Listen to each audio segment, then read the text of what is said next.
has been experienced what the Department of Health and Social Services Secretary Rita Landgraf has called an addiction epidemic.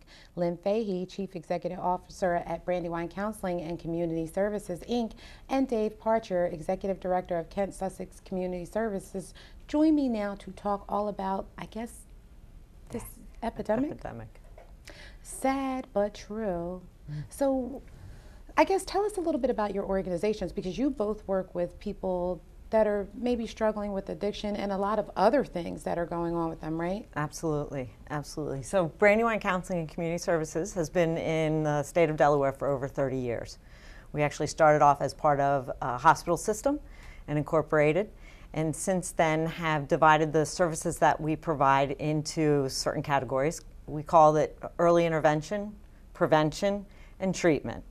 The treatment services have locations statewide, and that treatment includes individual, group counseling, family therapy, and medically assisted treatment. Okay.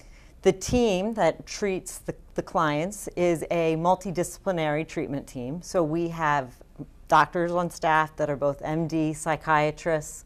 We have licensed clinical social workers, licensed mental health clinicians, certified individuals that wrap services around an individual who's struggling with their disease of addiction. Mm-hmm. And as I said, some of those folks can do very well with limited treatment and limited intervention, much like a diabetic who can manage their disease through diet and intervention, and then others need much more intensive services. Right. So again, some of that is, it always includes the counseling piece, but then it may need additional medications such as methadone and or Suboxone, Trexon, and then also mental health. A lot of the medications used to help mental health diagnoses. So, and then our counseling services can be tailored to the individual as well. So a client can come up to 9 hours a week if needed for counseling. They call that intensive outpatient services, and then less. And then we also have a residential program that's part of Brandywine that treats women and children.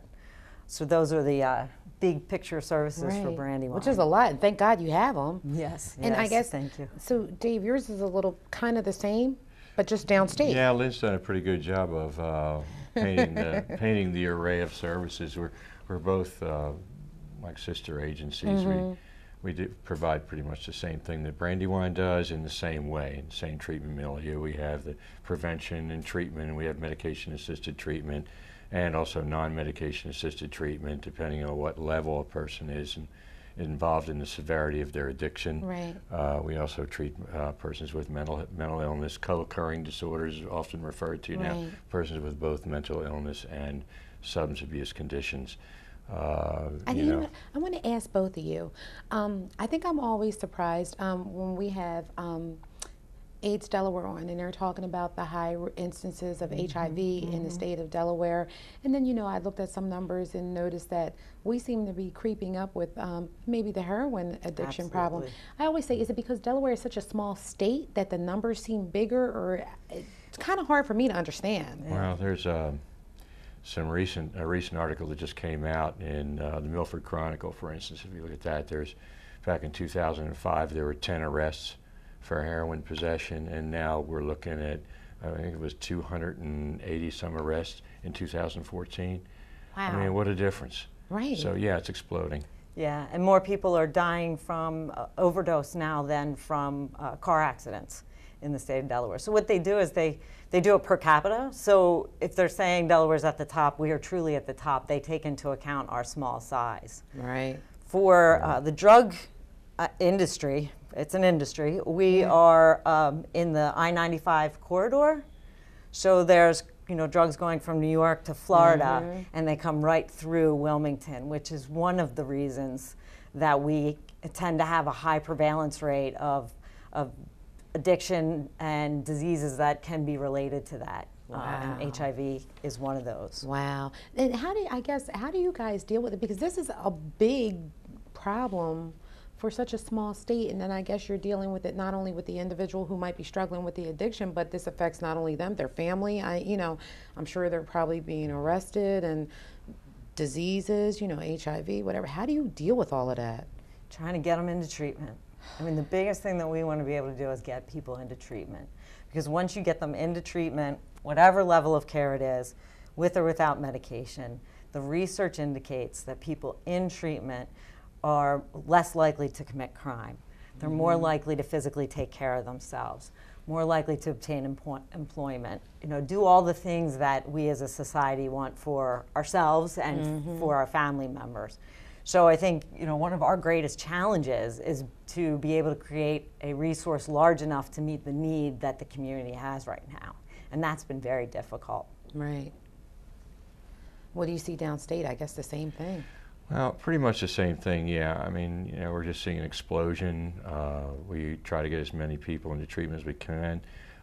There is more people out there needing treatment than there is the availability of treatment. And of course, this has to do with the availability of qualified individuals to provide the treatment. Personally, so there's a workforce issue, financial resources. Right. Those are some of the primary barriers to getting people in. And, our goal is to try to get people in as quickly as possible. Right. If possible, if somebody calls, we'd like to be able to get them in the same day. Because if you don't, what are they going to do? They're going to go back on the street and start using it again. You've lost them. So you really have to have treatment capacity large enough to bring people in immediately. Right. When they're ready to show up at your door, that's when you have to get them. Do any of your clients come to you from the court, like the court mandates that they come there? Yes. Which I guess is the great thing, because then we know they're going.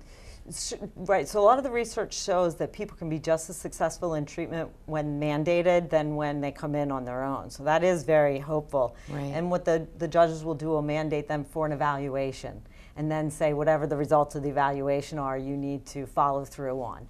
So it does provide an extra incentive for someone who may not be ready to admit that their problem is as bad as their family members and their community may see that it is.